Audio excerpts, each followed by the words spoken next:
Regret. It's a feeling we all know, that sinking feeling that we should have chosen differently.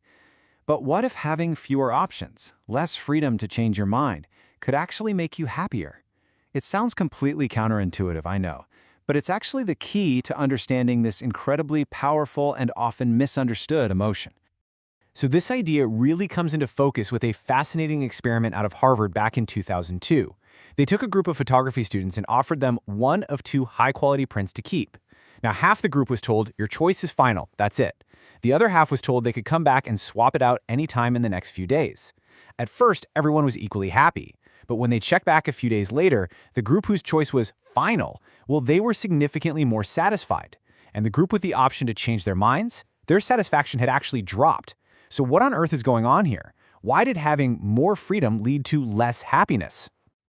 And that really is the central puzzle, isn't it? Why does keeping our options open, something we all think we want, so often end up undermining our own happiness? To get to the bottom of that, we need to get really precise about what regret actually is and, maybe more importantly, how our brains build it from the ground up. So, to really unpack this paradox, we have to start by defining our terms. This isn't just about wordplay. Separating regret from its emotional cousin, so to speak, is absolutely crucial for understanding how our brain processes these feelings, and why some sting so much more than others. What it really boils down to is a sense of agency, of personal control.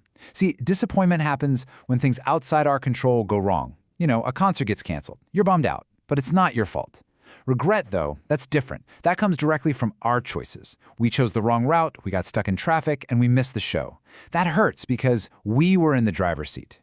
And then you have guilt, which is another layer entirely. It focuses on the harm our actions cause to someone else.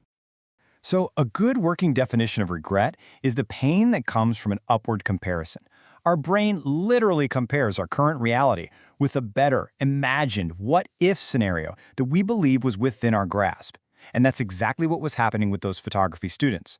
For the group with the final choice, the door to that what-if scenario was closed. But for the others, that door was left wide open, constantly inviting that painful comparison and basically poisoning their ability to enjoy what they had. Okay, so let's peek under the hood a bit and look at the neuroscience of this. Because regret isn't just a passive feeling that washes over you. It's an active, multi-step process that your brain works surprisingly hard to produce. It's this fascinating collaboration between our analytical, higher-level brain systems and our deeper, more primitive emotional centers. You can almost think of it like a four-step production line. First, you've got the Orbitofrontal Cortex, or OFC, which is a part of the brain right behind your eyebrows. It acts like an accountant, and its job is to calculate the what-ifs. It runs the simulation. What if we had taken the other road? Now, to do that, it needs data. So step 2, it pulls relevant memories and information from the hippocampus.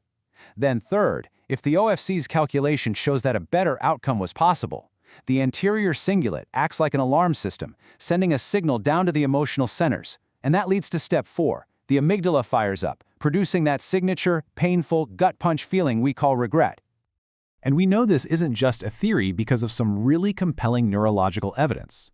People who have damage to that specific accountant part of the brain, the OFC, they can't manufacture regret. They can feel disappointed if something bad happens, sure, but because their brain can't perform that crucial what-if calculation, they just don't feel the sting of having made a poor choice. The first step on the production line is missing for them.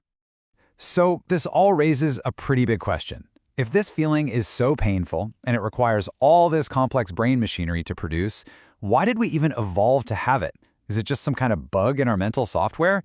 Well, from an evolutionary biology perspective, the answer is a very clear no. Regret actually serves a critical function.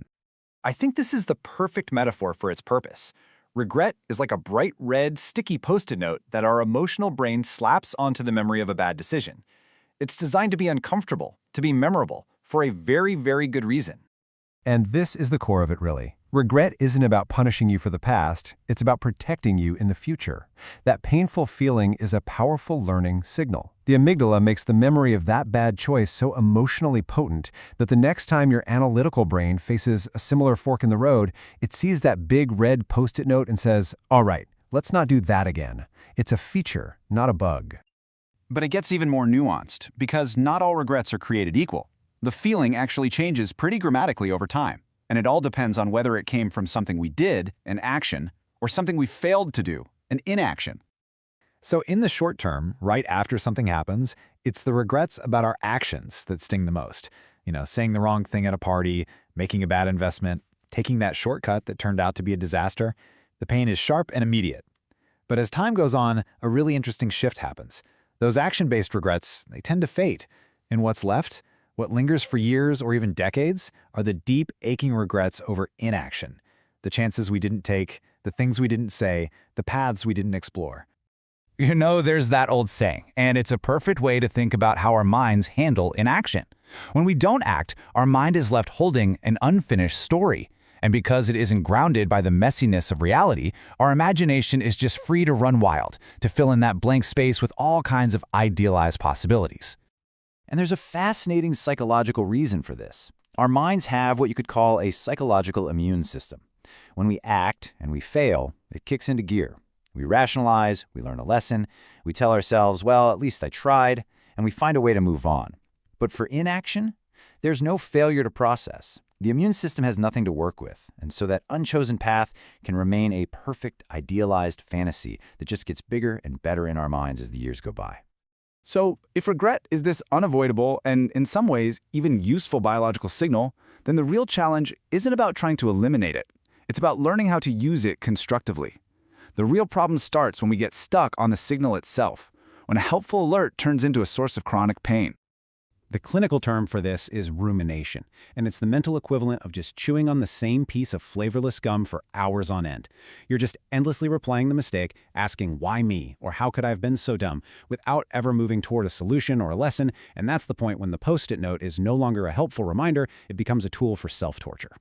So how do we break out of that cycle? Well, evidence-based psychology gives us a pretty powerful toolkit. First, there's cognitive reframing. This means consciously shifting your focus. Instead of asking, why did this happen, you ask, what specifically did I learn from this? Second is a kind of stoic acceptance. Once something has happened, it's done. It's now in the past. Agonizing over it is really just a waste of energy. And third, and maybe most importantly, is self-compassion. Regret is, at its core, a form of self-criticism. The antidote isn't more criticism. It's treating yourself with the same kindness you'd probably offer a friend who made the exact same mistake. Ultimately, the goal isn't to live a life without regret. That's probably impossible. The goal is a transformation. It's about learning to hear the message inside the painful signal. It's about taking that alert from your emotional brain and using it the way it was evolutionarily designed to be used. Not as a whip to punish yourself, but as a compass to guide your future self toward wiser decisions. So I'll just leave you with this thought. That painful feeling of regret is a signal, an ancient one, designed for your own survival and improvement. The real choice you have isn't whether you'll feel it, but what you will do with it. Are you going to let it become a tool for self-torture that traps you in the past, or are you going to use it as a compass for growth to navigate a better future?